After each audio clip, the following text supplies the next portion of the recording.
إن الحمد لله نحمده ونستعينه من يهده الله فلا مضل له ومن يضلل فلا هادي له وأشهد أن لا إله إلا الله وحده لا شريك له وأشهد أن محمدا عبده ورسوله أما بعد فإن خير الحديث كتاب الله وخير الهدى هدى محمد صلى الله عليه وسلم وشر الأمور محدثاتها وكل محدثة بدعة وكل بدعة ضلالة وكل ضلالة في النار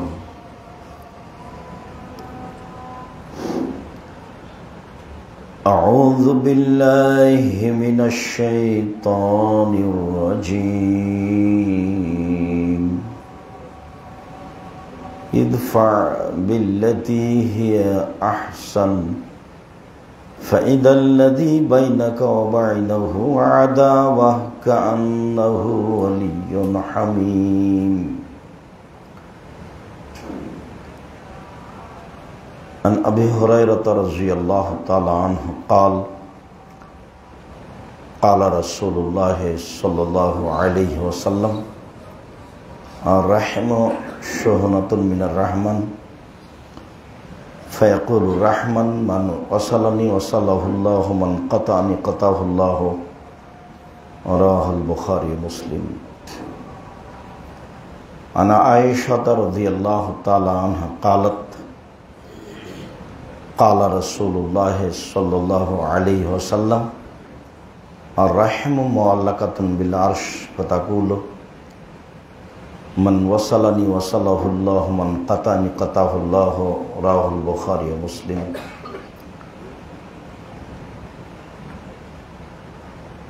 عن أبي موسى الأشعري رضي الله تعالى عنه قال قال رسول الله صلى الله عليه وسلم المؤمن للمؤمن كالبنيان يشد بعضه بعضا رواه البخاري ومسلم عن أبي هريرة رضي الله تعالى عنه قال قال رسول الله صلى الله عليه وسلم المؤمنون كرجل واحد إن استكى عينه استكى كله وإن استكى رأسه استكى كله رواه البخاري ومسلم সম্মানিত মসজিদের মুসাল্লি, প্রশংসা আল্লাহর জন্য, শান্তি অবতীর্ণ হোক আল্লাহর রাসূলের উপর সাল্লাল্লাহু আলাইহি ওয়াসাল্লাম। আজকের জুমার খুতবায় সংক্ষিপ্ত সময়ে বক্তব্যের বিষয় সদাচরণ, ভালো আচরণ। দিন যত যাবে মানুষের মধ্যে থেকে সদাচরণ তত উঠে যাবে, এ কথাই ঠিক। কেননা রাসূল সাল্লাল্লাহু আলাইহি সাল্লাম কিয়ামতের লক্ষণ অনেক উল্লেখ করেছেন। তার একটা বলেছেন ওয়াকসুরাল হারাজ। তো সাহাবীগণ বললেন হারাজ কি জিনিস? তাতে উত্তর হলো যে আপোষে দ্বন্দ্ব, মারামারি, ঝগড়া বিবাদ, কাতল, এগুলো বেড়ে যাবে। কেউ কারো কথা মানবে না, কেউ কাউকে মূল্যায়ন করবে না। তাতে রাসূল সাল্লাল্লাহু আলাইহি সাল্লাম বললেন সমাজের মানুষ হবে আগাছা। তাতে তিনি বললেন আবু মুসা ইযা উবকিতুম বিহুসালাতি মিনান নাস, যখন তোমরা আগাছার মধ্যে থাকবে তখন তোমাদের কি হবে, যুগের কি হবে? মানুষের অদা অঙ্গীকার উঠে যাবে, মতবিরোধ বেড়ে যাবে, আপোষের দ্বন্দ্ব বেড়ে যাবে, তখন তোমাদের কি হবে, যুগের কি হবে? তো সাহাবীগণ বলেন কি করতে হবে পরিস্থিতি এমন হলে? তো রাসূল সাল্লাল্লাহু আলাইহি সাল্লাম উত্তরে বললেন আলজিম লিসানাক, প্রথম একটা কাজ করিও, মুখ বন্ধ রেখো, মুখ ব্যবহার করিও না সমাজে। দ্বিতীয় হলো ওয়ালজিম বাইতাক, বাড়িতে থেকো, জরুরি কাজ ছাড়া বাড়ির বাইরে যাবা না। আর তৃতীয় হলো এই যে খুঁজমা তারিফ দামা তানকেরো দামা তনকেরো, তোমার বিবেচনায় যেটা ভালো মনে হবে সেটা গ্রহণ করিও, আর যেটা তোমার বিবেচনা নিচ্ছে না সেটা তুমি ছেড়ে দিও। এই কয়েকটা কথা আল্লাহ রাসূল ওই সময় আবু মুসাকে বললেন। তাতে বোঝা যাচ্ছে দিন যত যাবে মানুষের সামাজিক অবস্থা তত খারাপ হবে। কেউ কাউকে মানবে না, মূল্যায়ন করবে না, মারামারি হইচই বাড়বে। সদাচরণ এক ভিন্ন ধরনের ইবাদত, যার কারণেই মনে হয় সদাচরণ সবচেয়ে বড় নেকির এবং বড় ফলাফলের কাজ।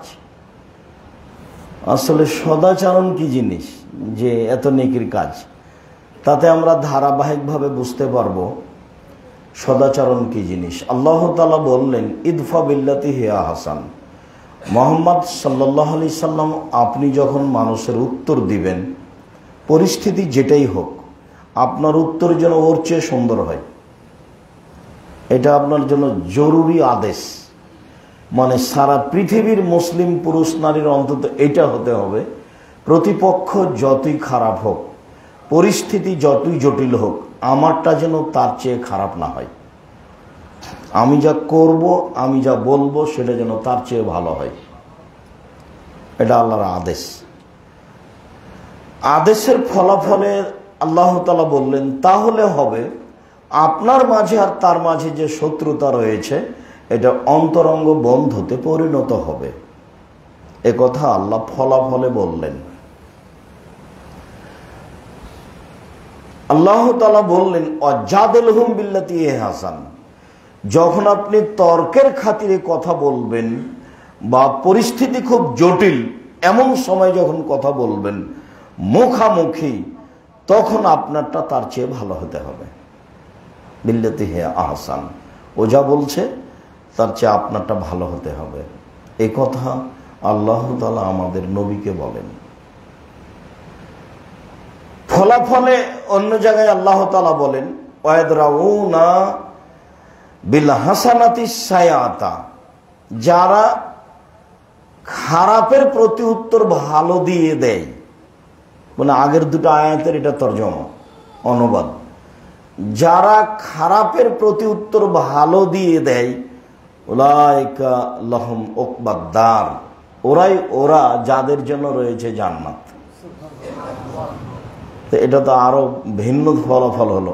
আগেরটা ছিল ফলাফল দুনিয়ার, আর এটার ফলাফল হলো পরকাল। অন্তরঙ্গ বন্ধুতে পরিণত হবে, তাহলে বসবাস করে ভালো লাগবে। আর প্রতিবেশী যদি কথায় কথায় বিরক্ত হয় তাহলে তো শান্তি পাওয়া যাবে না। আর অত্র আয়াতে আল্লাহ ফলাফলে বললেন যে ফলাফল হবে জান্নাত। যারা প্রতি উত্তর খারাপের ভালো দিয়ে দেয়, পরিস্থিতি যতই জটিল হোক আপনার উত্তর তার চেয়ে ভালো হতে হবে, এটা জরুরি।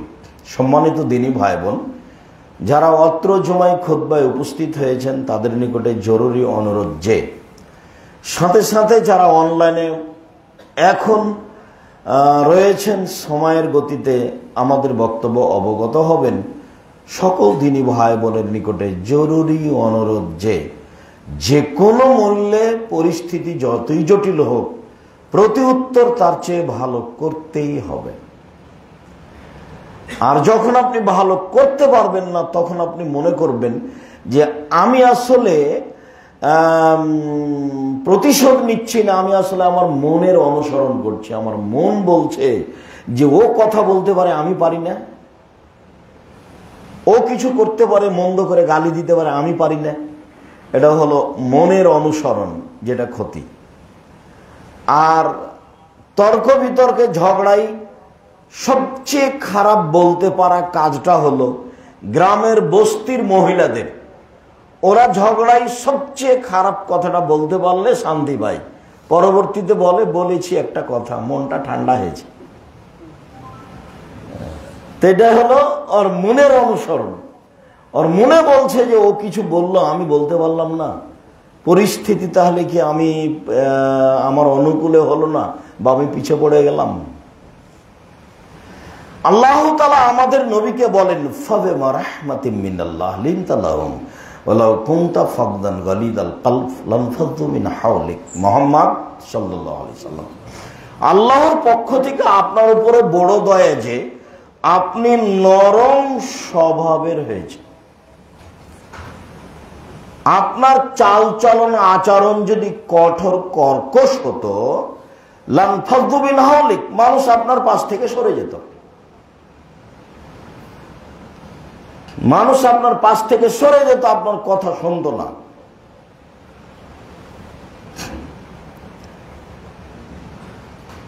সম্মানিত দিনী ভাই বোন, আল্লাহ তাআলা বলছেন যে আল্লাহর পক্ষ থেকে বড় দয়া যে আপনি নরম স্বভাবের।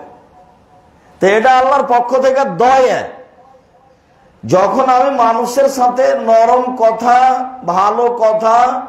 ভালো কর্ম দেখাতে পারবো না, তখন বুঝতে হবে আল্লাহর দয়া আমার উপরে নেই।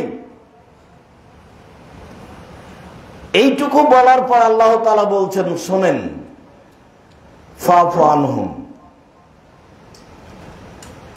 সমাজে চলতে গিয়ে, কথা বলতে গিয়ে, পরিস্থিতিতে প্রতিপক্ষ যা বলেছে আপনি এটা ক্ষমা করুন, যা বলেছে ক্ষমা করে দেন।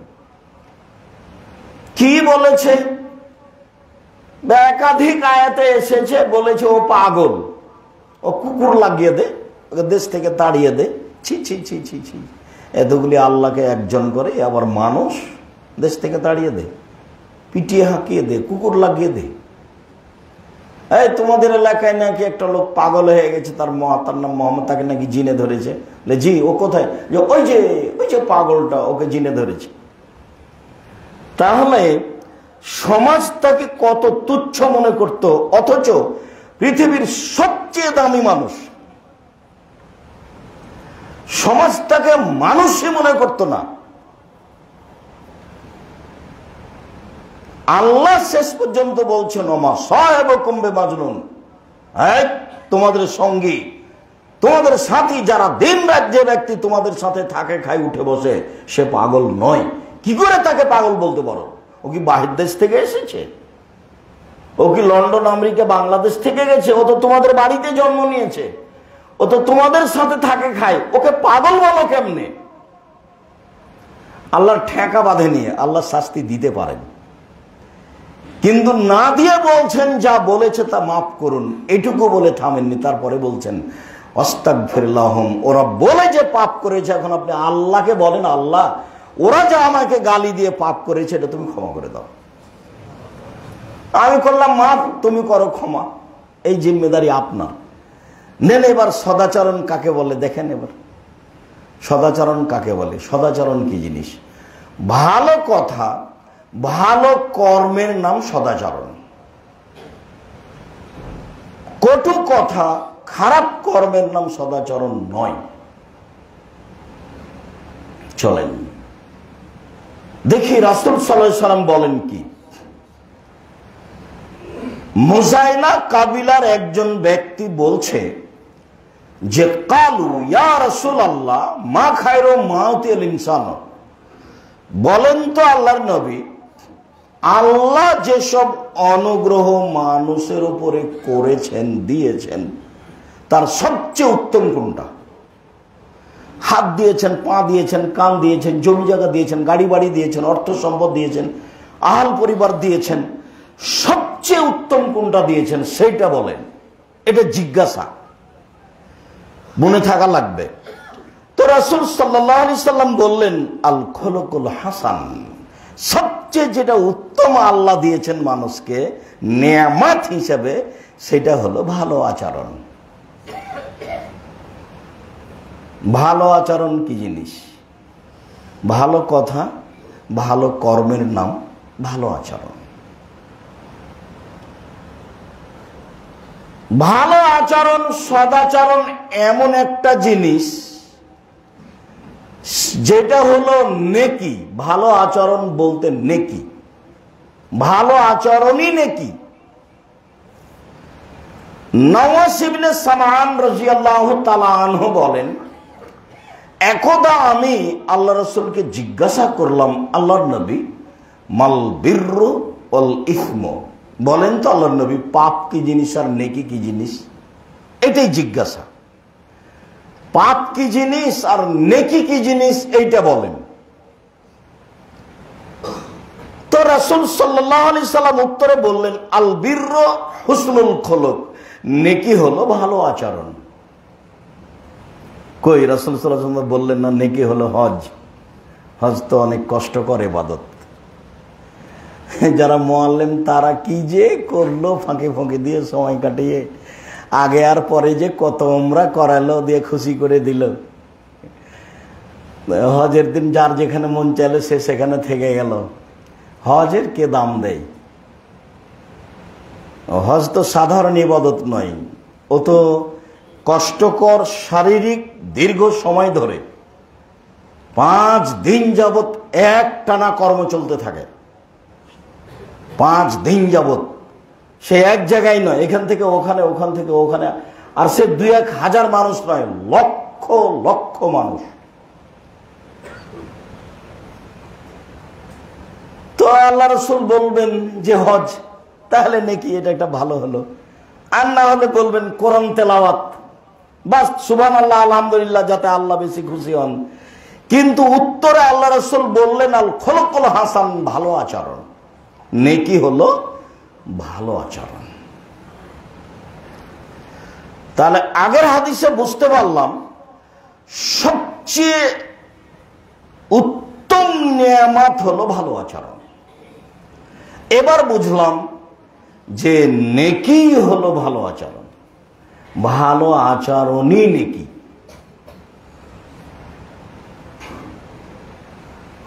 ভালো আচরণ কি জিনিস? ভালো আচরণ দিয়ে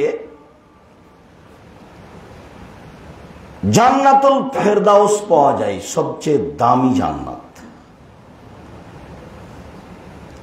উমামা বাহিলী রাদিয়াল্লাহু তাআলা আনহু বলেন, রাসূল সাল্লাল্লাহু আলাইহি সাল্লাম একদা বললেন, আনা যাইমুন বিবাইতিন ফি রাওয়াজিল জান্নাহ লিমান তারাকাল মিরাহ ওয়া ইন কানা মুহিক্কান। কেউ যদি সত্য হলেও তর্ক ছেড়ে দেয়, তাহলে আমি মুহাম্মদ সাল্লাল্লাহু আলাইহি সাল্লাম তাকে জান্নাতে একটা ঘর নিয়ে দিব। এ ব্যাপারে আমি জিম্মেদার, তর্কে যেতে হবে না। আব্দুর রাজ্জাক সাহেব এটা বলেছেন, আরে না এটা বলেছেন, আরে না এটা বলেছেন, আসসালামু আলাইকুম, আমি গেলাম, আপনি আপনার মতো থাকেন। সত্য হলে যে তর্ক ছেড়ে দিবে, এটাই সদাচরণ। সত্য হলেও যে তর্ক ছেড়ে দিবে, তাকে আল্লাহর নবী একটা জান্নাতে ঘর নিয়ে দেওয়ার জন্য জিম্মেদারি নিয়েছে। পরের বাক্যে বলছেন, ওয়াবাইতিন ফি ওয়াসতিল জান্নাহ লিমান তারাকাল কিযবা ওয়া ইন কানা মাযে। মজাক করা হলেও যে মিথ্যা কথা বলবে না, আমি মুহাম্মদ সাল্লাল্লাহু আলাইহি সাল্লাম তাকে জান্নাতের মাঝামাঝিতে একটা ঘর নিয়ে দেব। মজাক করে হলেও মিথ্যা বলবে না, মিথ্যার ধারে কাছে নেই, এটাও সদাচরণ। এবার বলছেন, ওয়া আলাল জান্নাহ লিমান হাসানা খুলুকাহু, যে তার চাল চলন আচরণকে ভালো করলো, আমি মুহাম্মদ সাল্লাল্লাহু আলাইহি সাল্লাম তাকে জান্নাতুল ফেরদাউস নিয়ে দেব। সুবহানাল্লাহ। ওটা সবচেয়ে উচ্চ, সবচেয়ে উপরে, সবচেয়ে সম্মান, সবচেয়ে দামি। তাহলে সদাচরণ দিয়ে জান্নাতুল ফেরদাউস পাওয়া যায়। সদাচরণ কি জিনিস? সদাচরণ এমন একটা জিনিস যা দিয়ে সবচেয়ে দামি জান্নাত পাওয়া যায়। এতক্ষণ ছিল জান্নাতুল ফেরদাউস, এবার হলো সবচেয়ে দামি জান্নাত। সেটাই কি জান্নাতুল ফেরদাউস হতে পারে? আবু মুসা আশআরী রাদিয়াল্লাহু তাআলা আনহু বলেন, একদা রাসূল সাল্লাল্লাহু আলাইহি সাল্লাম বললেন, ইন্না ফিল জান্নাতে গোরাফান ইরা যাহিরুহা মিন বাতিনিহা বাতিনুহা মিন যাহিরিহা। জান্নাতে কতগুলি ঘর রয়েছে, এত উন্নত মানের পদার্থ দিয়ে তৈরি, যার বাহির থেকে ভিতর দেখা যায়, ভিতর থেকে বাহির দেখা যায়, খালি টক টক টক টক করছে, খুব উন্নত মানের পদার্থ দিয়ে তৈরি। আদাল্লাহু লিমান আলানাল কালামা। অনেক বর্ণনা এসেছে লিমান হাজিহিল জান্নাত। সাহাবীগণ বললেন, আল্লাহর নবী, লিমান হাজি, এই জান্নাত কে পাবে, কার জন্য? যেটা আপনি বলছেন এত উন্নত মানের পদার্থ দিয়ে তৈরি। তো রাসূল সাল্লাল্লাহু আলাইহি ওয়াসাল্লাম উত্তরে বললেন, যার চাল চলন ভালো, যার আচরণ ভালো, নরম স্বভাবের মানুষ, যে তার জন্য এই সবচেয়ে দামি জান্নাত। এই হাদিসের সাথে আরো তিনটা কথা আছে। তার একটা হলো ওয়াতামাত্তামা, দুস্থ গরিব ফকির মানুষকে যে খেতে দেয় সে জান্নাত পাবে। পরের বাক্যে বলা হয়েছে অতাবা সিয়ামা, নিয়মিত নফল সিয়াম থাকে যে, বৃহস্পতিবার সোমবার, প্রতি মাসে 3 দিন, মুহররমের 2 দিন, আরাফার 1 দিন, জুলহিজ্জার 9 দিন, শাবানের 15 দিন, এরকম নফল সিয়াম থাকে যে তার জন্য এই দামি জান্নাত। পরের বাক্যে বললেন অসাল্লা বিল্লাইল ওয়ান নাস নিয়াম, মানুষ যখন ঘুমিয়ে তখন সালাত আদায় করে, তার মানে তাহাজ্জুদ যে পড়বে তার জন্য দামি জান্নাত। তবে 1 নম্বরে রয়েছে যার চাল চলন আচরণ ভালো, তার জন্য এই জান্নাত সবচেয়ে দামি জান্নাত। যেটা আজকে আমাদের আলোচনা সদাচরণ দিয়ে সবচেয়ে দামি জান্নাত পাওয়া যায়। রাতের বিষয়ে রাসূল সাল্লাল্লাহু আলাইহি ওয়াসাল্লাম অনেক কথা বলেছেন। তাতে তিনি এই কথা বলেছেন, পৃথিবীর মানুষ মনে রেখো, আলাইকুম বিল কিয়ামিল লাইল, আলাইকুম বিকিয়ামিল লাইল ফাইন্নাহু দাবুস সালিহিন মান কানা ক্বাবলাকুম। রাতে ইবাদত করা তোমাদের জন্য জরুরি, গুরুত্বপূর্ণ ইবাদত হচ্ছে রাতে ইবাদত করো। কেন? এইটাই ছিল অতীতের পরহেজগার নবী, সিদ্দিক, শুহাদাদের কাজ। যারাই পৃথিবীতে নিজেকে পরহেজগার বলে প্রমাণ করতে চেয়েছে আল্লাহর সামনে, তার এই রাতের সালাত আদায় করা ছাড়া সে নিজেকে পরহেজগার বলে দাবি করতে পারে না নিজেকে আল্লাহর কাছে। এটা হলো অতীতের নবী, রাসূল, সিদ্দিক, শুহাদাদের নীতি। তোমরাও রাতে ইবাদত করতে শিখো, এই কথা মুহাম্মদ সাল্লাল্লাহু আলাইহি সাল্লাম বলেন। সদাচরণ কি জিনিস? সদাচরণ বিচারের মাঠে নেকির পাল্লায় সবচেয়ে ভারী নেকি হবে, তার নাম সদাচরণ। আবু দারদা রাদিয়াল্লাহু তাআলা আনহু বলেন, রাসূল সাল্লাল্লাহু আলাইহি ওয়াসাল্লাম বলেছেন, ইন্না আফকালা শাইইন ফি মিজানিল মুমিন ইদা ইয়াউমাল কিয়ামা আল খুলুকুল হাসান। বিচারের মাঠে মোমেন পুরুষ নারীর নেকির পাল্লায় সবচেয়ে যেটা ভারী নেকি রাখা হবে সেটা হলো সদাচরণ। তাহলে সদাচরণ বলতে নেকিকে বোঝায়, এবং এটা হলো সবচেয়ে ভারী নেকি। এখানে একটা ইসিম তাবজিল শব্দ ব্যবহার করা আছে, যেটা আপনাকে আমি বুঝাতে সহজে সক্ষম নই। মানে সবচেয়ে ভারী। সালাত আদায় করলে নেকি হয়, তবে তা সবচেয়ে ভারী নয়। সিয়াম পালন করলে হয়, তবে তা সবচেয়ে ভারী নয়। হজ করলে নেকি হয়, তবে তা সবচেয়ে ভারী নয়। সুবহানাল্লাহ, আলহামদুলিল্লাহ পড়লে নেকি হয়, তবে তা সবচেয়ে ভারী নয়। তবে এই কথা বলা হয়েছে যে কালেমাতানি, 2টি বাক্য, সাকিলাতানে ফিল মিজানে, দাড়ি পাল্লাই ভারী, খাফিফাতানে আলাল লিসানে, উচ্চারণে সহজ, হাবিবাতানে ইলার রহমানে, রহমানের কাছে প্রিয়। তা হলো সুবহানাল্লাহি ওয়া বিহামদিহি সুবহানাল্লাহিল আযীম। ভারী, তবে সবচেয়ে ভারী নয়। ভারী নেকি, কোরআন তেলাওয়াতে নেকি আছে, তবে ভারী নয়, ওটা একটা নেকি। জিকির করলে নেকি আছে, তবে ভারী নয়, ওটা একটা নেকি। ভারী নেকি হলো সুবহানাল্লাহি ওয়া বিহামদিহি সুবহানাল্লাহিল আযীম। আর সবচেয়ে ভারী নেকি হলো সদাচরণ, যেটা মোমেন পুরুষ নারীর নেকির পাল্লায় রাখা হবে। সদাচরণ কি জিনিস? ভালো কথা, ভালো কর্মের নাম সদাচরণ। কটু কথা, খারাপ কর্মের নাম সদাচরণ নয়। ক্ষমতা দেখিয়ে কাজ করলে সদাচরণ টিকে না। দাম্ভিকতা দেখিয়ে কাজ করলে সদাচরণ টিকে না। সমাজে ক্ষমতা প্রয়োগ করলে জোর করে জমি দখল করলে সদাচরণ টিকে না, দলীয় দাপটে জীবিকা নির্বাহ করলে সদাচরণ টিকে না, বংশীয় ক্ষমতায় জীবিকা নির্বাহ করলে সদাচরণ টিকে না। এগুলোর সাথে সদাচরণ নেই। সদাচরণ অত সহজ জিনিস নয়, যা হলো সবচেয়ে ভারী নেকির কাজ। যার কাছে তাহাজ্জুদ টিকে না, যার কাছে সিয়াম নফল সিয়াম টিকে না, চলেন দেখেন আশ্চর্য ইবাদত সদাচরণ একসাথে বড় বড় দুইটা নেকিতে জানা হয়, সদাচরণে তাই হয়। আয়েশা রাদিয়াল্লাহু তাআলা আনহা বলেন, রাসূল সাল্লাল্লাহু আলাইহি ওয়াসাল্লাম বলেছেন, ইন্নামাল মুমিন ইয়াজদু বিহুসনি খুলুকিহি দারাজাতা সাইমুল কায়েম। নিশ্চয় মানুষ নিয়মিত নফল সিয়াম পালন করে যত নেকি পায়, নিয়মিত তাহাজ্জুদ পড়ে যত নেকি পায়, সদাচরণে তত নেকি পায়। দুইটার সমন্বয় একটা, তো দুইটাই তো নিজ নিজ স্থানে অনেক বড়।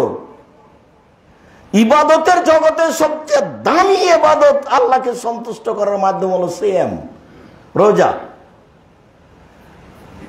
আর আল্লাহকে সন্তুষ্ট করা এবং দামি জান্নাত পাওয়া এবং নবীর সাথে জান্নাতে থাকার মাধ্যম হলো তাহাজ্জুদ। এখন এই দুটা মিলে যা হলো সদাচরণ, একাই তাই হলো। তো সদাচরণ কি জিনিস? এ তো অবাক ইবাদত, আশ্চর্য ইবাদত। সদাচরণ মানুষের কাছে থাকলে সমাজে কোনো গন্ডগোল, মারামারি, হইচই, দাঙ্গামা, হাঙ্গামা, জেনা, চুরি, রাহাজানি কিছুই থাকবে না। মনে হবে যে ফেরেশতা দিয়ে চলছে। এর নাম সদাচরণ।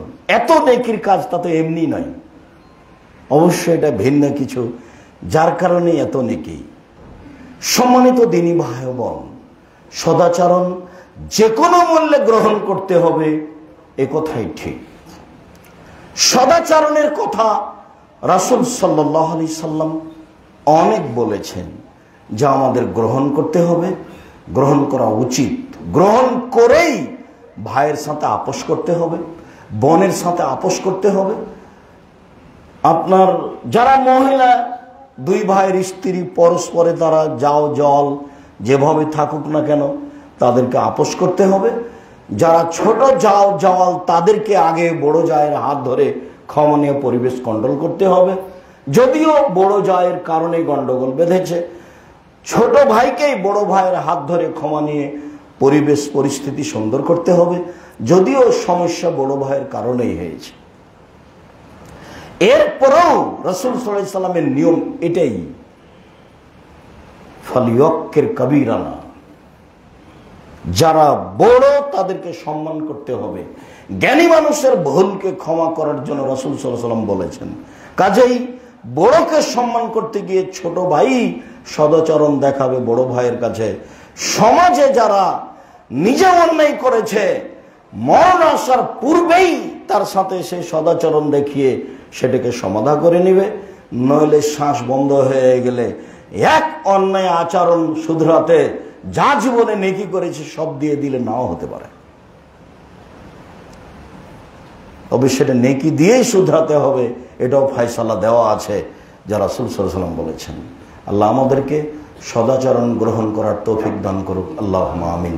আল্লাহুম্মা সাল্লি আলাইহি আল্লাহুম্মা বারিক আলাইহি। আলহামদুলিল্লাহ ওয়াহদা ওয়াসসালাতু ওয়াসসালামু আলা মান লা নাবিয়্যা বাদা।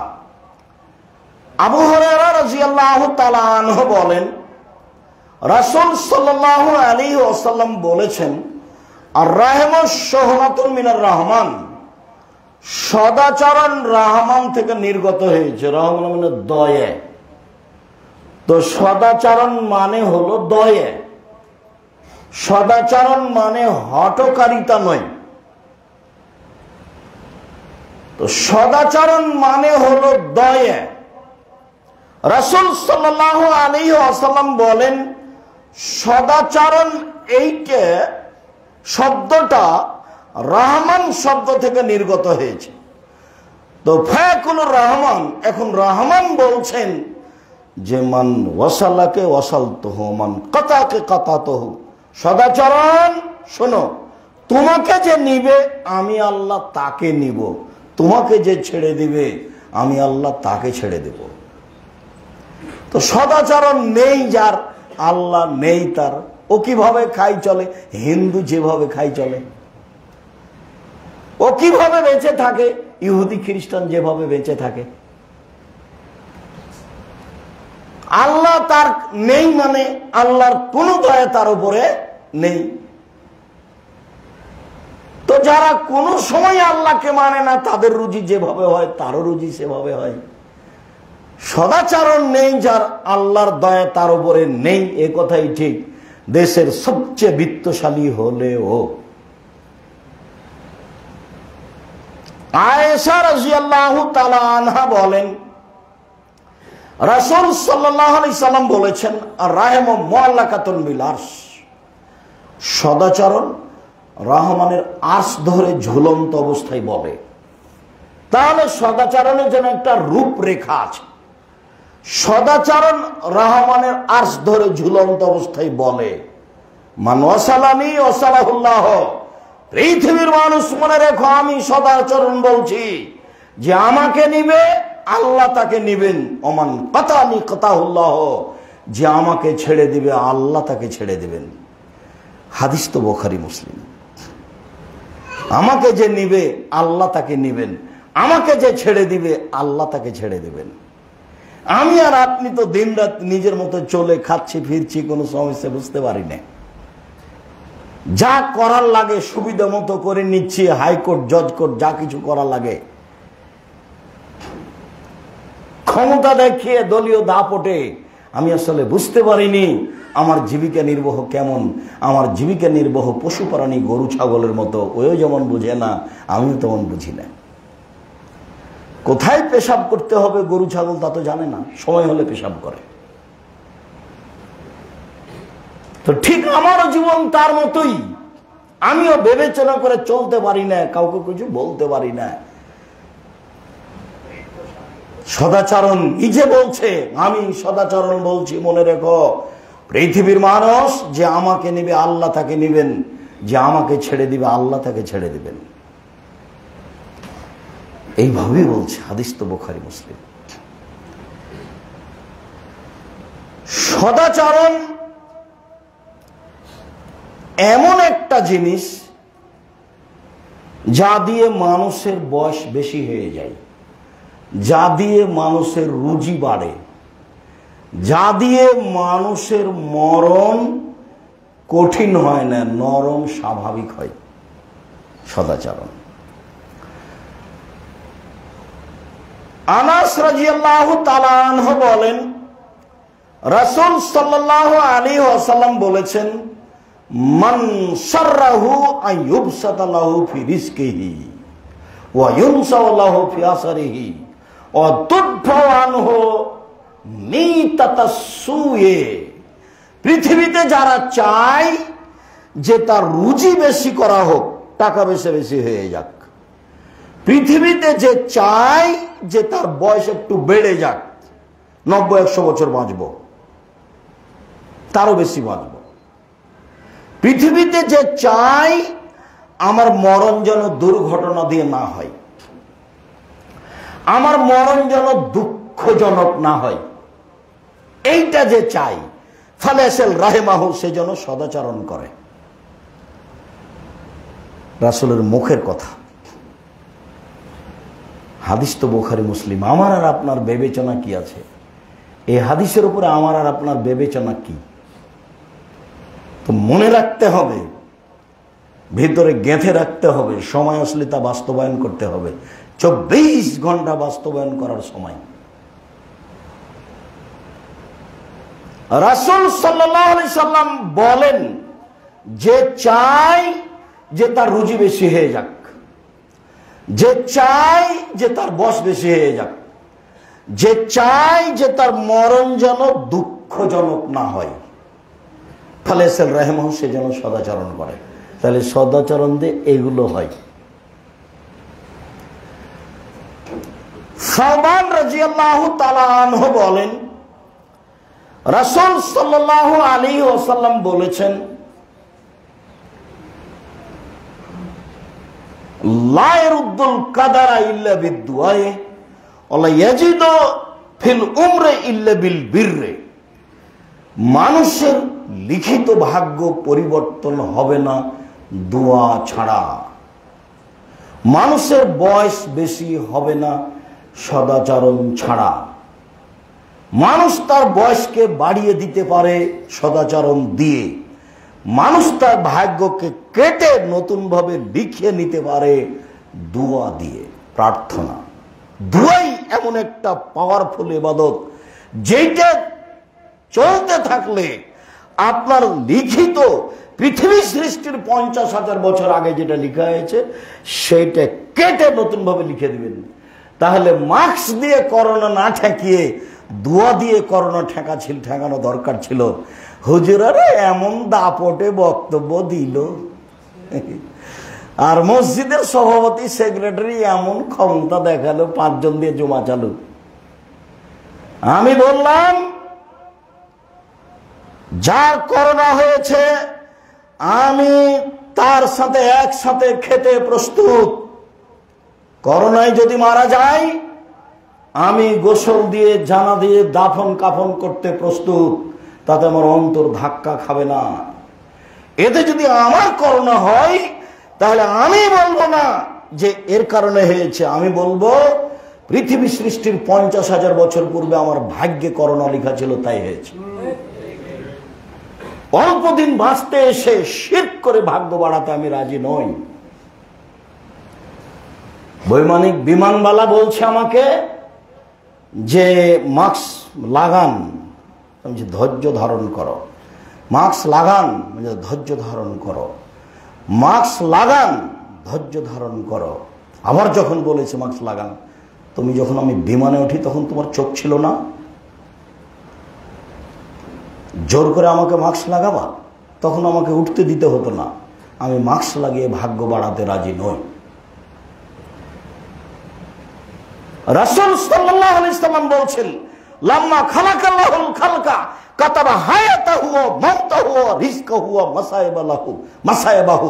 যেদিন আল্লাহ প্রাণীকে সৃষ্টি করেছেন, যার নাম প্রাণ, প্রাণী, ও সেই দিন আল্লাহ তার মরণ, তার জীবন, তার রুজি, তার আপদ বিপদ, অসুখ বিসুখ সব লিখে দিয়েছে।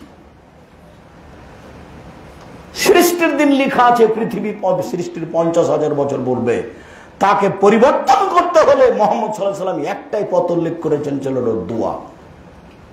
রাতের অন্ধকারে দূরে কাজ সালাত আদায় করে হাত তুলে কান্নাকাটি করে বলতে হবে, আমার এটা দূর করে দাও। তাহলে যেটা লেখা আছে সেটা দূর করে দিবে কেটে। এ কথা আমি বলিনি, এ কথা মুহাম্মদ সাল্লাল্লাহু আলাইহি ওয়াসাল্লাম বলেছেন। অবশ্যই কেটে দূর করে দিবেন, এটাই চূড়ান্ত। যদি না করেন আমার, তাহলে আমার বলতে ভুল হয়েছে, কিভাবে বলতে হতো সেটা আমি বুঝতে পারিনি। রাসূলের কথা সত্য, এ কথাই চূড়ান্ত। 3 ফুট পর পর দাঁড়াতে হবে কেন? এটা তো ইবাদত, এ কথা রাসূল সাল্লাল্লাহু আলাইহি ওয়াসাল্লাম বলেছেন। অবাক কথা, রাসূল কি না বুঝে ইবাদত বলে গেলেন নাকি? সারা পৃথিবীর মানুষ যদি 3 ফুট পর পর দাঁড়াই, তবু 3 ফুট পর পর দাঁড়ানো বৈধ হবে না। আজ থেকে নিয়ে কিয়ামত পর্যন্ত কাবা ঘরে যদি আর কোনোদিন মানুষ পায়ে পা মিলিয়ে না দাঁড়ায়, 3 ফুট পর পর দাঁড়ায়, তবু এটা বিধান হবে না। আবার মুহাম্মদ সাল্লাল্লাহু আলাইহি সাল্লামকে কবর থেকে উঠে এসে বলতে হবে, পৃথিবীর মানুষ শুনে রেখো, করোনার কারণে 3 ফুট পর পর দাঁড়ানো যায়, তাহলে হবে। যেহেতু কিয়ামত পর্যন্ত মুহাম্মদ সাল্লাল্লাহু আলাইহি সাল্লাম আর কোনোদিন আসবেন না, কাজে তার সিদ্ধান্ত পরিবর্তনও হবে না। ইবাদতের জগতে সবচেয়ে যেটা শক্ত অবস্থানে ইবাদত হয়েছে সেটা হলো সালাত শুরু হওয়া, যাকে বলা হয় কাতার সারিবদ্ধ হওয়া। 3 মিনিট 4 মিনিট যাবত সাহাবীদেরকে লক্ষ্য করে থেকেছেন আর বলেছেন, কাতার সোজা করুন, প্রাচীরের মতো হয়ে দাঁড়ান, সদ্দুল খালাল, ফাঁকা বন্ধ করুন। ওই যে আমি দেখছি 2 জনের ফাঁকা দিয়ে শয়তান প্রবেশ করছে ছাগলের বাচ্চার মতো। লা তাকতালিফু, আগে পিছে হবেন না, অন্যথায় অন্তর আগে পিছে হয়ে যাবে, মতবিরোধ জন্ম নেবে অন্তরে।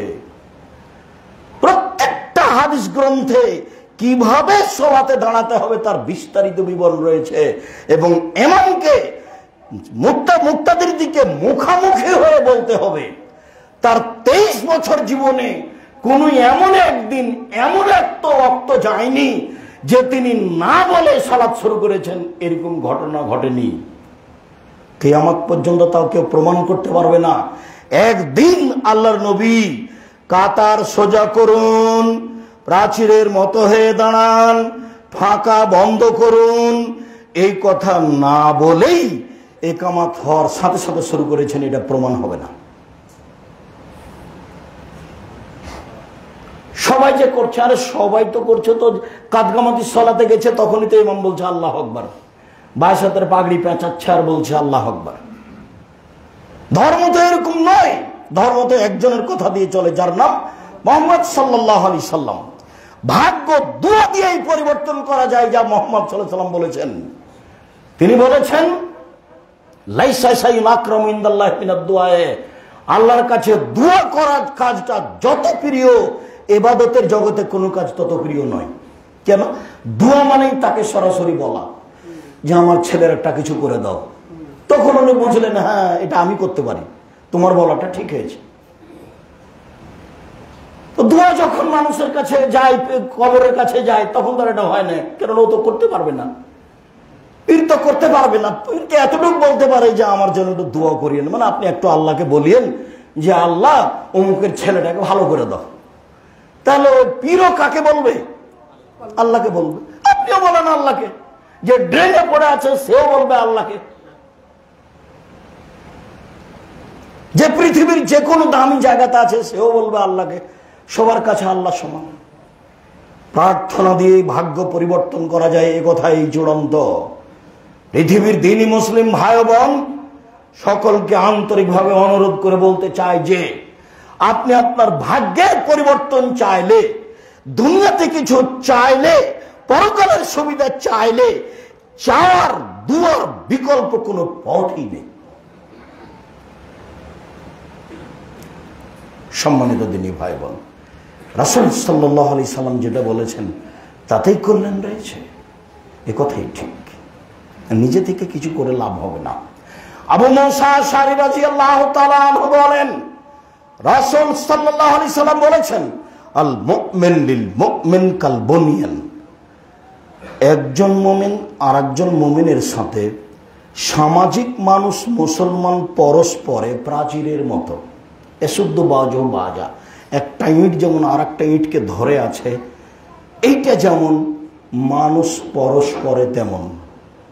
এই হাদিসের দাম আছে সমাজে, আলেম ওলামাদের কাছে দাম আছে। আলেম ওলামা, একজন আলেম মানুষ আর একজনের বিরুদ্ধে আরেকজনের বিরুদ্ধে এমন বলা বলছে, পেশাব করে দিচ্ছে, অবাক কথা। আপনি আলেম মানুষ হলেন কি করে, আরেকজনের বিরুদ্ধে বাবা বলেন কি করে? আপনি ফেসবুক কি করে আপনি এটা বুঝে নিলেন এটা হাইকোর্ট আর এটাই জজ কোর্ট, ওটাই আপনার ফাইসালার জায়গা? বিচার আবার হবে, বিচার আবার হবেই। মানুষের তো বিচার হবে, হবে পশু প্রাণীরও বিচার হবে। অতএব অল্প দিন বাঁচতে এসে ক্ষমতা দেখিয়ে, দাপট দেখিয়ে, দলীয় দাপটে বা নিজের পরিবেশ পরিস্থিতি বলার সুযোগ আছে এই বলে আরেকজনের কিছু করে নিয়ে, আরেকজনকে কিছু বলে নিয়ে সফলতা অর্জন করবেন, এটা চূড়ান্ত ভুল। এই ভুলের মাসুল খেসারত তাকে বহন করতেই হবে, আজ হোক আর কাল হোক। সদাচরণ দিয়ে সমাজ দখল করতে হবে, এ কথাই ঠিক। সদাচরণ দিয়ে জান্নাত দখল করতে হবে, জান্নাত পেতে হবে, এ কথাই ঠিক। মানুষ পরস্পরে থাকবে প্রাচীরের মতো, একজন আরেকজনের বিরুদ্ধে মুখ খুলবে, এটা হতে পারে না। একজন এক কথা বললো, আরেকজন ওটা ফেসবুকে দিয়ে দিল তারটা, ও কি বুঝলো? ওকে জিজ্ঞাসা করেছে তাকে? কোনোদিন আপনি তাকে জিজ্ঞাসা করেছেন যে ভাইজান এভাবে বললেন কেন, এটা কি হাদিস? একাধিক বৈঠক করেন, তারপরে আপনি তার মান সম্মানের বিষয় আপনি বলতে পারবেন না। সম্মানিত দ্বীনি ভাই বোন, আবু হুরায়রা রাদিয়াল্লাহু তাআলা আনহু বলেন, রাসূল সাল্লাল্লাহু আলাইহি সাল্লাম বলেছেন আল মুমিনুনা কারাজুলিন ওয়াহিদ, সারা পৃথিবীর মানুষ একটাই মানুষ। নেন এবার, হাদিস তো বুখারী মুসলিম। আমার আপনার কাছে এসব হাদিসের বিবেচনা কি আছে? হাদিস তো 1450 বছর থেকে বুখারী মুসলিম আছে, এক দুদিন থেকে নয়। সারা পৃথিবীর মানুষ একটাই মানুষ। ইনিস্তাকা আইনহু ইস্তাকা কুল্লুহু। চোখে ব্যথা হলে সব শরীরে ব্যথা বুঝতে পারে, মাথায় ব্যথা হলে সর্ব শরীরে ব্যথা বুঝতে পারে। মানে আমি বিপদে পড়লে আপনি ওইটা বুঝতে পারবেন, তার নাম আপনি মোমেন। আপনি আমার সাথে থাকবেন, তার মানে আপনি মোমেন। আমি রাতে বিপদে পড়েছি, আপনি তাড়াহুড়া করে বলবেন, আব্দুর রাজ্জাক সাহেব কি খবর, ঘটনা বলেন, কি করতে হবে? অ্যাম্বুলেন্স আনতে হবে, কোথাও যেতে হবে, কি করতে হবে বলেন? আপনার পাশে দাঁড়িয়ে আছে সবকিছু করার জন্য, তার নাম মোমেন। আর একজন বিপদে পড়লে আপনি বলছেন ঠিক হয়েছে, ঠিক হয়েছে, উচিত হয়েছে। আবার কেউ কেউ আবার গরুও জবাই করে। গরু জবাই করাটা আমার চোখের সামনে ঘটেছে। গরু জবাই করাটা আমার চোখের সামনে ঘটেছে। আর একজন বিপদে পড়েছে, তো আরেকজন গরু জবাই করেছে খুশি মানানোর জন্য। পশু প্রাণী, গরু ছাগল, অনুভূতি বলে কোনো জিনিস নেই। বিদ্যা কি জিনিস? বিদ্যা হচ্ছে ওই বিদ্যা যেটা মানুষের উপকার করতে পারে, তার নাম বিদ্যা। যে বিদ্যা মানুষের উপকার করতে পারে সেই হলো বিদ্বান। যে বিদ্যা দিয়ে মানুষ মানুষের উপকার করতে পারে, আল্লাহ রাসূল বলছেন, আল্লাহুম্মা ইন্নী আউযু বিকা মিন ইলমিন লা ইয়ানফা। আল্লাহ, আমি ওই বিদ্যা চাই না যে বিদ্যা উপকার করে না। অমিন কালবিন লা ইয়াখশা। আল্লাহ, আমি ওই অন্তর চাই না যেটা তোমাকে ভয় করে না। আল্লাহ নাফসিন লা তাশবা। আমি ওই অন্তর চাই না যে অন্তর তৃপ্তি লাভ করে না। একটা হলে আরেকটা পেতে চায়, আরেকটা হলে আরেকটা পেতে চাই, ওই অন্তর আমি চাই না। অমিন দাওয়াতিন লা ইস্তাজাবু লাহা। ওই দোয়া করতে চায় না যেটা কবুল হয় না। ওই দোয়া করতে চায় না যেটা কবুল হয় না। ওই দোয়া করতে চায় না যেটা কবুল হয় না। এই কথাগুলি রাসূল সাল্লাল্লাহু আলাইহি ওয়াসাল্লাম নিয়মিত বলতেন। আল্লাহুম্মা ইন্নী আউযু বিকা মিন ইলমিন লা ইয়ানফা ওয়া মিন কলবিন লা ইয়াখশা ওয়া মিন নাফসিন লা তাসবা ওয়া মিন দাওয়াতিন লা ইস্তাজাবু লাহা। একজন সাহাবী এসে বলছেন, আল্লাহর নবী, আমি যে ভালো মানুষ এটা আমি কি দিয়ে বুঝবো? নেন এবার, এটা তার জিজ্ঞাসা। কাইফা আলামান্নি আহসানতু আসাতু। আমি যে ভালো মানুষ এটা আমি কি দিয়ে বুঝবো? এটাই জিজ্ঞাসা। তার মানে তার ভালো হওয়ার স্বাদ। তখন রাসূল সাল্লাল্লাহু আলাইহি ওয়াসাল্লাম বলছেন, এজা সামাইতা মিন জিরানিকা ইয়াকুলুনা আনতা হাসানতা ফাকাদ আহসানতা। যখন তোমার প্রতিবেশী তোমাকে ভালো বলবে তখন তুমি ভালো। ওইজা সামাইতা মিনহু আসাতা ফাকাদ আসাতা। আর যখন তুমি প্রতিবেশী থেকে শুনবে তুমি খারাপ, তখন তুমি খারাপ।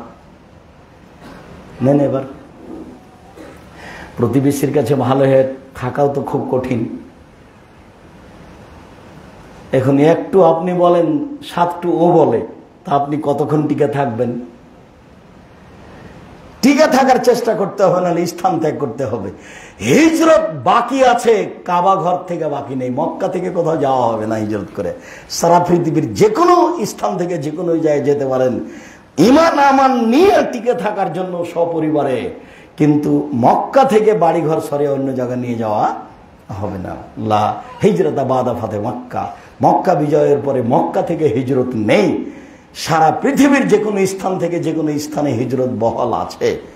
অন্যায়ের ভিতরে ঠেকে নিজেকে অন্যায়ের সাথে জড়িয়ে রেখে মুমিন ঘোষণা দেওয়া বা নিরুপায় ঘোষণা দেওয়া, এটা আল্লাহর বিধান নয়।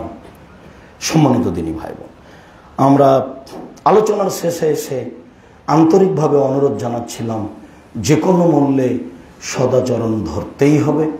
সদাচরণ প্রতিবেশী থেকে হয়, সদাচরণ পাশাপাশি দোকান থেকে হয়, সদাচরণ পাশাপাশি জমি চাষ করা থেকে হয়, সদাচরণ ভাইয়ে ভাইয়ে হয়, সদাচরণ জয় জয় হয়, সদাচরণে একসাথে যারা আছে মিলেমিশে তাদের মধ্যে হয়।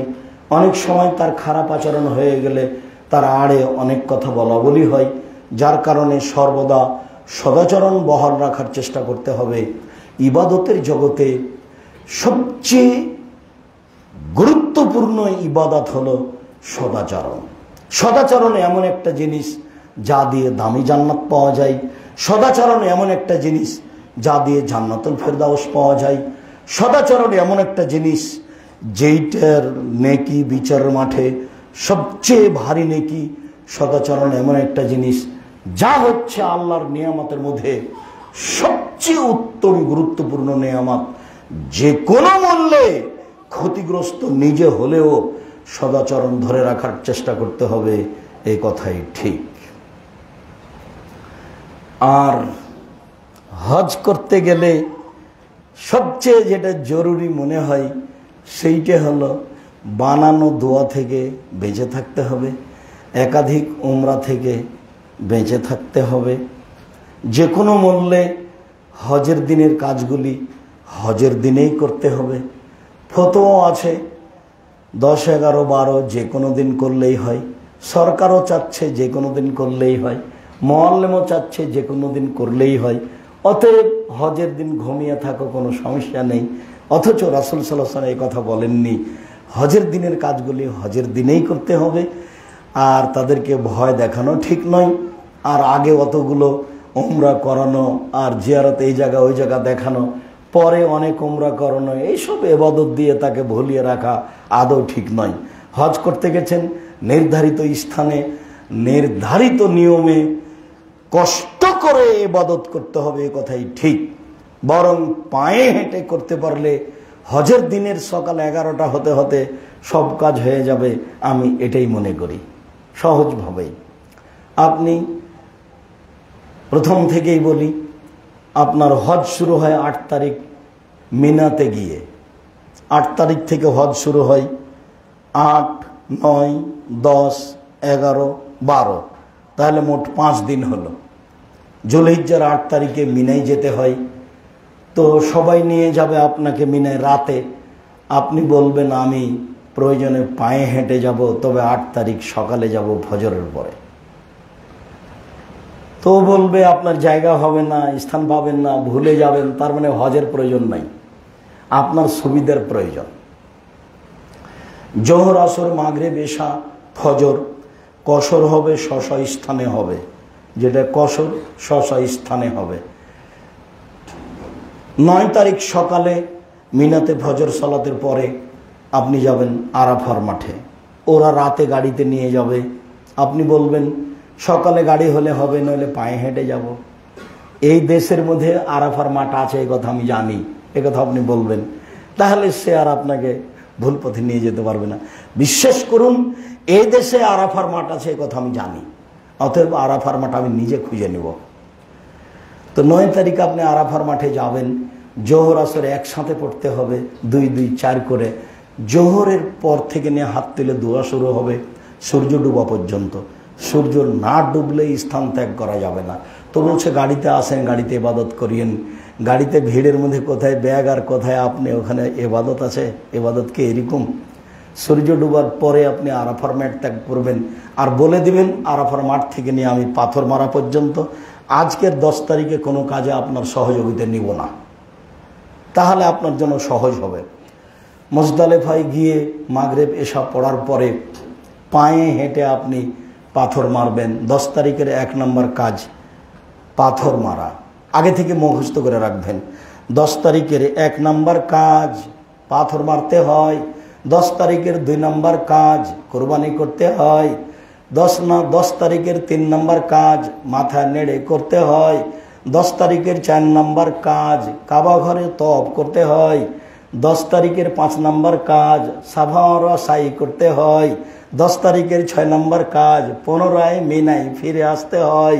10 তারিখের কাজ শেষ হয়ে গেল, সময় মাত্র 11টা হয়েছে, আর আপনি বিকাল 3টায় পাথর মারছেন। কোথায় যে থাকলেন? পাথর মেরে আপনি এতে চলে গেলেন, হোটেলে চলে গেলেন। মৌলানা সাহেব বলেছে মানলে হবে, না মানলে হবে, আর বলেছেন দম দিয়ে দিলেই হবে। ধর্ম তো পাগল হয়ে গেছে। সম্মানিত দিনী ভাই বোন, আলোচনার শেষে এসে বলি, অবশ্যই হজ উমরা রাসূলের পদ্ধতিতেই করতে হবে, সময়ের গতিতে এই বিষয়ে কথা হবে। আজকের জন্য জরুরি অনুরোধ যে যারা আমার সামনে আছেন, যারা অনলাইনে পৃথিবীর বিভিন্ন প্রান্ত থেকে সাথে আছেন, সময়ের গতিতে যারা এইসব বক্তব্য অবগত হবেন, তাদেরকে আমি আব্দুর রাজ্জাক বিন ইউসুফ আন্তরিকভাবে অনুরোধ করে বলতে চাই যে যে কোনো মূল্যে সদাচরণ নিয়ে আসতে হবে, মুখে ও কর্মে। যে কোনো মূল্যে সদাচরণ দিয়েই জান্নাত দখল করবো ইনশাআল্লাহ, সদাচরণ দিয়ে জান্নাত নিব ইনশাআল্লাহ, এরকম একটা দৃঢ়তা থাকতে হবে। তাহলে সমাজে দ্বন্দ্ব মারামারি ধীরে ধীরে আস্তে আস্তে কমবে। দাম্ভিকতা দিয়ে কিছু করা যায় না। পরের অংশে বলা থাকছে বিদ্যার অভাব আছে, আপনার আমলেরও অভাব আছে। এই জন্যই আমার সাধ যে কোনো মূল্যে আমি বাংলার মাটিতে উন্নত মানের প্রতিষ্ঠান আমি গর্ব করব ইনশাআল্লাহ। আমি সবসময় বলি, সবসময় বলে থাকি, সবসময় বলছি, জামিয়া সালাফিয়ার রশিদ বহি বাহিরে ব্যবহার হয় না। জামিয়া সালাফিয়ার রশিদ বহি কোনো শিক্ষক ব্যবহার করতে পারে না। জামিয়া সালাফের কোনো আদায়ের কথা বাহিরে কেউ বলতে পারে না। জামিয়া সালাফের কথা আমি এককভাবেই বলে থাকি। জামিয়া সালাফিয়া বাংলাদেশের সর্ববৃহৎ সর্বোচ্চ শিক্ষা মানে ভিন্ন ধরনের প্রতিষ্ঠান। জীবন বাজি রেখে চেষ্টা চালিয়ে যাচ্ছি। আমার জীবনে বড় সাধ, যে কোনো মূল্যে আমি এদেশের ছেলে মেয়েকে বাংলা, ইংরেজি, আরবি উন্নত মানের শিক্ষার মাধ্যমে জাতির অন্যায়ের বিরুদ্ধে লড়বই ইনশাআল্লাহ। মুখে কলমে মিডিয়াই লড়বই ইনশাআল্লাহ। এই জামিয়া সালাফে শিক্ষক অবস্থান করেন মদিনা বিশ্ববিদ্যালয়ের, এই জামিয়ায় শিক্ষক অবস্থান করেন ইন্ডিয়া থেকে এসে, এই জামিয়ায় শিক্ষক অবস্থান করেন দেশের প্রায় 300 জন শিক্ষক রয়েছেন। প্রতি মাসে বেতন লাগে 32 লক্ষ। যেমন এখন কয়েকদিন পরই 5 জন 6 জন মদিনা বিশ্ববিদ্যালয় থেকে টিচার আসছেন, যারা চলমান এবং যারা সাবেক। এটা হলো আপনাদের জামিয়া সালাফে। এর জন্য আপনার কাছে আমি জোরালোভাবে যে দাবি রেখেছি সেটা একটু আপনি বলবেন, আল্লাহ তুমি জামিয়া সালাফে কবুল করো। এটুকুই আমার দাবি। আর পরের অংশ হলো এই, আপনার 10 টাকা ছাড়া জামিয়া সালাফে গড়ে উঠুক এটা আমি চাইনি। আপনি চান সেটা আপনার ব্যাপার, তবে আমি কোন সময় চাইনি যে আপনার 10 টাকা ছাড়া জামিয়া সালাফে গড়ে উঠুক, এটা আমি চাইনি। এদেশের জামিয়া সালাফি এমন একটা প্রতিষ্ঠান যার নিচে কিছু নেই, শূন্যের উপরে আছে, এবং কেউ কিছু বলে তার ক্ষতি করতে পারবে এরকম ধারণা আমি রাখি না। আলহামদুলিল্লাহ, জামিয়া সালাফিয়া সহিস্থানে থাকবে। শিরক মুক্ত প্রতিষ্ঠান জামিয়া সালাফিয়া, বিদআত মুক্ত প্রতিষ্ঠান জামিয়া সালাফিয়া, হিংসা মুক্ত প্রতিষ্ঠান জামিয়া সালাফিয়া, দল মুক্ত প্রতিষ্ঠান জামিয়া সালাফিয়া, সংগঠন মুক্ত প্রতিষ্ঠান জামিয়া সালাফিয়া, জাতির দিন ধর্মের মূল স্থান শিক্ষা কেন্দ্র হিসাবে জামিয়া সালাফিয়া। জাতির কাছে এই কথা বলে যাচ্ছি যাতে করে আমার উপরে কোনো দোষ না আসে। জবাব আপনি দিবেন, আমাকে যেন দিতে না হয়। আমি দিব না সেটা এটাই। আমার কোনো কারণে আল্লাহ তুমি জামিয়া সালাফের ক্ষতি করো না। আমি এমন কোনো কর্ম করতে রাজি নই যে কর্মে তুমি অসন্তুষ্ট হবা, যাতে জামিয়া সালাফের ক্ষতি হবে, এটা আমি করতে চাই না।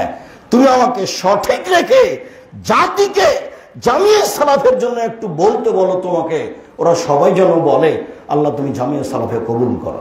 তোমার দরবারে এই জোরালো দাবি দাওয়াত দোয়া রেখে আজকের জুমার খুতবা এখানে শেষ করলাম। সুবহানাকাল্লাহুম্মা ওয়া বিহামদিকা আশহাদু আল্লা ইলাহা ইল্লা আনতা আস্তাগফিরুকা ওয়া আতুবু ইলাইক। আসসালামু আলাইকুম।